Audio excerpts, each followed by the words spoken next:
그걸 까먹으시죠?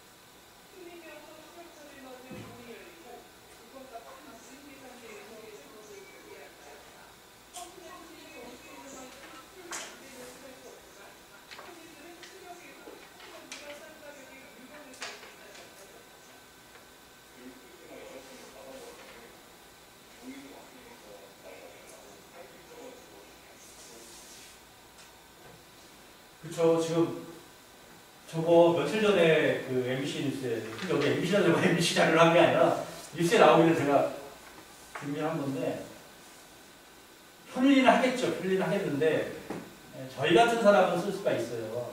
예전에 그 동네에 슈퍼 하나 있으면 밤늦게 가서 쿵쿵쿵 두드리면 그 주인 아저씨가 할명수를 주기도 하고 패스타를 사주기도 하고 이렇게 했었는데, 앞으로는 그게 안 통하는 시대가 된 거예요. 앞으로는. 무인으로 카드를 대든 뭐 하지 않으면 살 수가 없어요. 그러니까 아까 앞에서 봤던 할머니들이 우제 우리는 어디도 갈 수 없구나 똑같은 맥락입니다. 근데 사 먹을 수도 없어요. 그리고 저거는 지금 그 일반 슈퍼를 얘기하는 건데 편의점들도 그렇게 바뀌죠.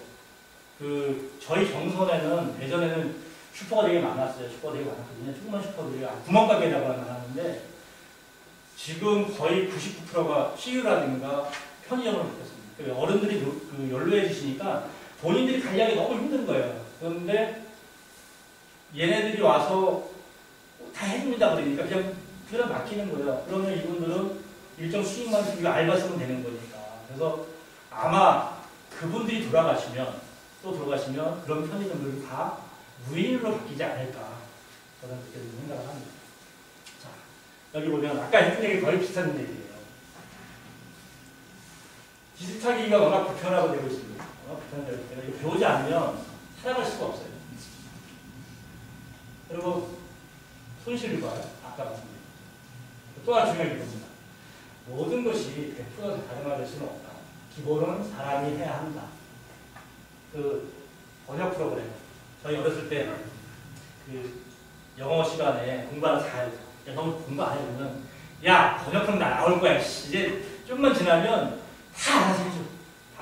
근데 다 알아서 해주죠. 지금 스마트폰 이렇게 하면 뭐 러시아하고 중국 다 이렇게 해줍니다 진짜. 근데 문제는 프로그램 알지도 몰라. 중국 사람 만났는데 킬 줄을 몰라요. 그리고 스마트폰이 잘 되는데 이체하려면 아까는 그 아이폰 같은 경우 카카오페이로 이체하려면 이렇게 안면 인식을 이렇게 해야 됩니다. 이런 걸 못하면 안 되는 거예요. 아무리 자동화가 돼도 최소한의 동작은 사람이 하지 않으면 안 된다는 거예요. 결국 배워야 되니까 100% 자동화는 거의 있을 수가 없어요. 그리고 그 디지털 사회, AI 사회 4차 혁명으로 가는데 걸림돌이 되고 사회적 혜택을 누릴 수 없다. 출입명부 작성 QR코드를 하시는 분. 남자분들, 다른 분들 어떠세요? QR코드. 그러니까 어디 들어갈 때 꼭 쓰라고 그러잖아요. QR코드 아셔요? 여기 많이들 하시네. 저희는 솔직히 정사원 같은 경우는 하루에 한 1%도 안 되도록 QR코드를 하시는 분들 거의 다 쓰세요. 왜냐하면 워낙 연로하신 분들이 많고 하다 보니까 QR코드가 사실 뭔지는 모릅니다. QR코드. 그러니까 보니까 다들 QR코드를 안 쓰고 스킬을 쓰죠. 이 QR코드도 요새는 더 좋아졌어요. QR코드가 아니라 전화로 하는 것도 생겼죠. 그러니까 예전에 QR코드 모르니까 요새 어떻게 바뀌었냐면 다른 전화번호에 써 있습니다. 전화 딱 하면 끊으면 돼요. 그러면 내 전화번호가 남고 내가 누군지 다 나오고 그냥 들어가면 됩니다. 그러니까 그거 되게 편리한 거예요. QR코드보다 훨씬 편리합니다. 사실은 그게 더 필요한 거죠.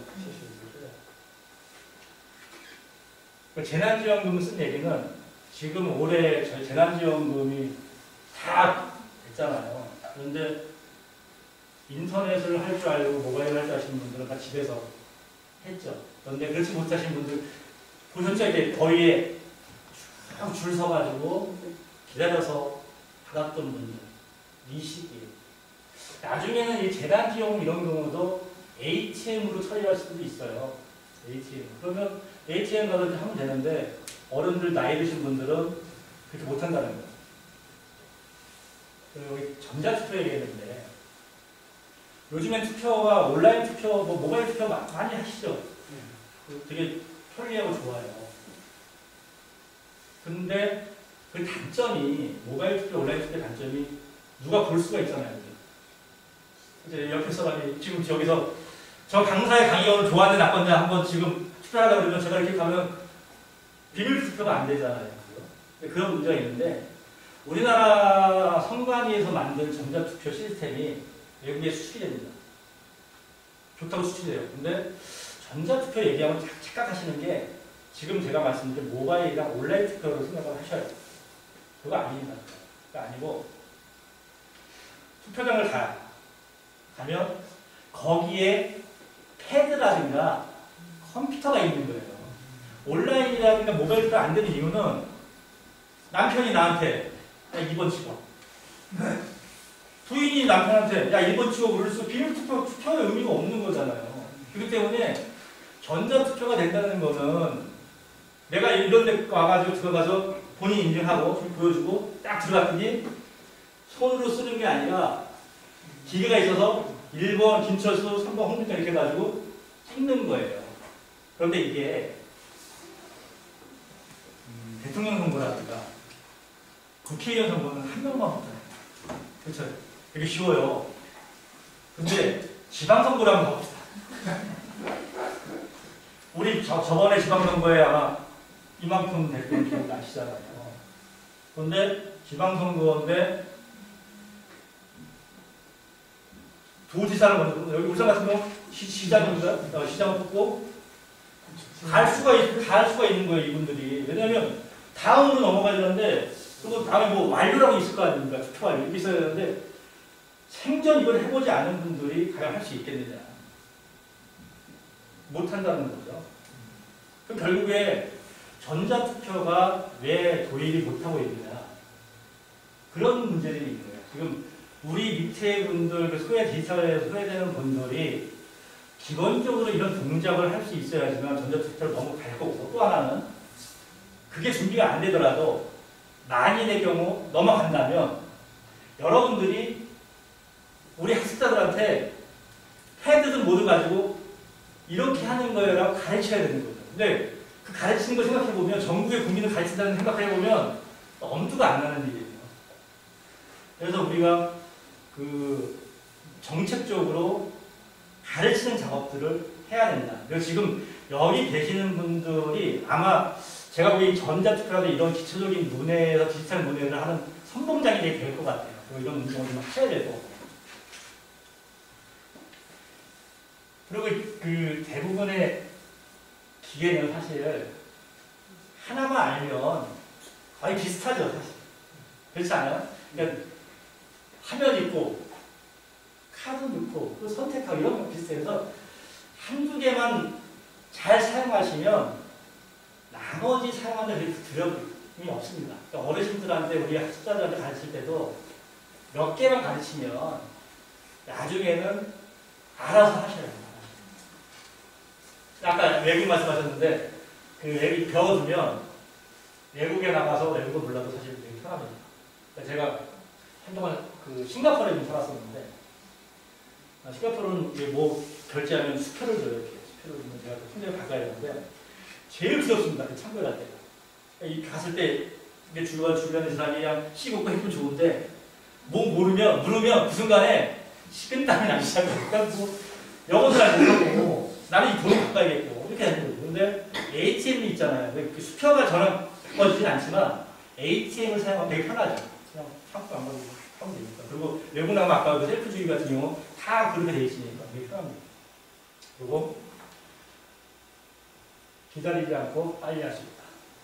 자, 이거 되게 중요한 부분인데 왜 가르쳐야 한다. 저는 법으로 이렇게 되는 줄 몰랐었어요. 이 보면 국가기관과 지자체는 모든 국민이 정보의 원활히 접근하고 활용할 기본적인 권리를 누릴 수 있도록 필요한 시책을 마련해야 한다는 게 있어요. 그러니까 저희는 그동안 무슨 교육을 할 때 약간 시혜적인 거랄까? 저희가 저분들이 되게 부족하다 부족하니까 우리가 뭔가 베푼다. 나라에도 마찬가지. 그러니까 나라에서 뭐 하는 걸 다 베푼다라는 생각을 되게 많이 하는 거예요. 두 번째 보면 국가기관 등은 정보나 서비스를 제공할 때 장애인, 고령자 등이 웹사이트, 앱, 키오스크 등을 쉽게 이용할 수 있도록 접근성을 보장해야 된다. 그 다음에는 노력해야 된다. 그러니까 이 얘기는 저희가 앞으로 할 디지털 교육에 대한 것들은 저희가 그들에게 무언가 내려주는 게 아니라 그들은 그들의 말을 찾는 거예요. 그래서 이 부분은 여기 뭐 정부 기관에 계신 분들은 안 계시지만 제가 요구를 해야 됩니다. 예를 들어 우리 학습자들한테 무슨 교육을 가르치고 싶어. 그러면 저희가 그냥 저희 개인 돈으로 뭐 할 수도 있지만 기관에다가 요청을 하는 거예요. 우리 이거 하고 싶다. 너네 해줘라. 법으로 너희들이 이게 되어 있는데 왜 안 해주냐. 그렇다고 뭐 머리 두드리고 막 하자는 건 아니고 분명 요구할 수 있다라는 거예요. 요구하셔야 돼요. 그래서 우리 학습자들이 교육을 받을 수 있게끔 되어야 되는 거죠. 이 부분은 꼭 좀 알아두시고 어르신들한테도 여러분들이 권리다이 배우는 거는 꼭 배우셔라 라고 말씀해 주시면 좋을 것 같아요. 자, 그럼 디지털 교육을 하면 학습자들 같은 경우는 무엇을 얻는가? 가장 크게는 경제적 이득을 보죠. 그죠? 아까 경제적 이득을 봅니다. 생활 편의도 누려요. 이게 아마 마지막에 자존감 상승은 한글 교육에도 마찬가지로 아마 해당이 됩니다. 이런 생각을 한번 해보세요. 손주가 왔어요. 할머니들 손주가 왔는데 손주한테 용돈을 줍니다. 꼬깃꼬깃 해주시고요. 근데 이 할머니가 그렇게 안 주고 너 카톡으로 돈 보냈다. 이거 대단한 겁니다. 느끼는 손자의 마음은 우리 할머니가 대단한 분이신 거예요. 그리고 베스킨라빈스 가가지고 또 뭐 먹을래? 옛날에는 할머니 자세히 앉아가지고 해와라 그랬는데 이 할머니가 가지고 또 뭐 먹을래? 해주시면 그 할머니 대단한 할머니예요. 이 자식은 손자는 우리 할머니 멋쟁이 할머니라고 부르는 거죠. 그러니까 이분은 그러면 어떻게 될까요? 자존감이 굉장히 높아지는 거예요. 결국은 한글 교육에서 저희가 은행에 가서 생전한번 자기 사인을 안 하시던 할머니가 찾는 걸 썼을 때 그 만족감, 자기 이름 썼을 때 만족감, 그리고 제가 경험한 것 중에 하나는 문자 메시지 보냈을 때의 만족감. 보냈더니 딸이 고맙다고 문자 메시지로 우는 할머니의 모습. 똑같은 거예요. 디지털 교육에 있어서 우리 학습자들이 농협 가서 내가 ATM에서 밤 10시에 가서 돈이 급해, 정금이 급한데 가서 딱 찾을 수 있는 학습자가 된다면 그분들의 자존감은 주위에 눈이 달라질 거예요. 그러니까 결국은 이런 교육들을 하시면 그분들의 자존감을 있게 한다는 것을 잊지 말으셔야 돼요. 자, 여기까지만 하고 좀 진행을 하죠. 평생교육 현장에 디지털 교육은 어떠한가? 컴퓨터 활용률. 그러니까 이게 제가 그 정부에 처음 와가지고 정부와 마을이 있더라고요. 거기 갔는데 이런 데 컴퓨터가 쭉 있어요. 먼지는 쌓이지 않았어요. 왜냐하면 필고 닦았으니까. 근데 아무도 그걸 쓰시는 분들이 없죠. 근데 왜 그러냐? 농촌의 할머니, 할아버지들, 그 장년층도 마찬가지고 한글 자판도 모르는데 무슨 컴퓨터를 합니까? 그리고 마우스를 사용한 적도 없어요. 근데 이분들한테 아래 한글 교육시키고 엑셀 교육시키고 파워포인트 교육시키고 지금은 유튜버 교육을 시키려고 하죠. 그러니까 이게 이루어지는 게 아니라 단절되고 만나는 거예요. 그리고 지금은 특히 고령자의 경우에는 컴퓨터 교육은 이제 의미가 없을 수 있습니다. 이 부분 되게 중요한 부분인데 스마트폰 교육으로 넘어가는 게 필요할 수 있습니다. 스마트폰 교육을 어떻게 할 것인가는 같이 고민을 하셔야 돼요. 제가 뭐 답을 냈습니다. 여러분들도 같이 있다가 뭐 얘기하다 보면 나오는데 어떻게 할 것인가 고민하셔야 될 것 같습니다. 근데 여기 좀 내용이 나와 있긴 하네요. 종류가 다르다. 아까 말씀드린 앱 설치 문제. 스마트폰이 아닌 경우도 있죠. 여기는 좀 없으실래나? 여기는 다 거의 다 스마트폰이 있으신가요? 이 부분도 디지털 소외계층은 대부분은 자동화 기기 사용 경험이 전무하다는 거예요. 이분들한테 아무것도 사용해보지 않은 분들한테 교육을 시키는 거 되게 쉽지가 않습니다. 비관한 예로 어떤 장소에 갔는데, 저희 처음에 어디를 갔는데 강릉도를 갔어요. 이렇게 모니터가 있어요. 이렇게 모니터가 있어요. 이렇게 모니터가 있으면 기계가 있으면 여러분들이 하는 행동은 어떤 행동이 있을 것 같아요? 이렇게 기계가 있는데 그게 꺼져 있어. 대부분 1번이 적어도 나이 드신 분들은 전원이 여기 꺼졌나. 여기 경비 아저씨라든가 누구 좀 부르죠. 여기 고장났어요. 좀 익숙하신 분들은 그 마우스가 있으면 마우스를 한번 이렇게 해봐요. 화면이 켜니까. 근데 젊은 애들은 켜봐요. 이게 굉장히 큰 차이죠. 그러니까 이제 이게 뭐냐면 저희가 대상으로 하는 학습자들은 손으로 무엇을 터치해서 그것을 작동시켜 본 적이 한 번도 없어요. 옛날에 기르던 강아지 바둑 외에는 거의 없어요. 그러니까 젊은 친구들은 스마트폰이 너무 익숙하시기 때문에 손으로 툭툭 치면 다 하지만 이분들은 너무 어색해요.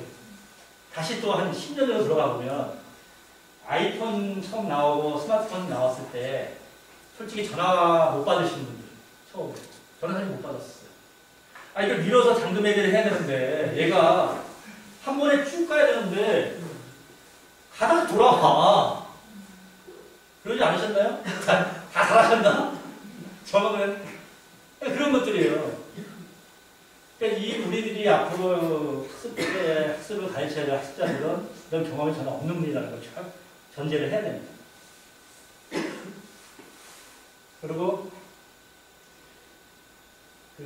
대상은 노인들뿐 아니라 청장년 아까 말씀하신 특수학교 학생들도 실제로 연락이 저한테 왔어요. 와가지고 그분 학생들, 발달장애아들에 대해서 그분들이 ATM 교육을 해야 되는데 할 수 있는 방법이 없다는 거예요. 그래서 농협 가가지고 발달장애 아들이 1,000명이 모여서 한다고 생각해보면 우리 사회에서 다른 손님들이 그냥 쟤네들 공부하라구나 라고 생각을 하시겠냐는 거예요. 되게 불편해하시잖아요. 솔직히 말하면. 그런 문제를 얘기하시다. 디지털 교육은 이제 생존의 문제로 접근해야 됩니다. 생존의 문제. 특히 코로나19 시대에는 자꾸 접촉하면 병 바이러스가 옮을 수도 있고 그런 문제도 있기 때문에 생존에 접근을 해야 되거든요. 그리고 사용 기회를 제공해야 돼요.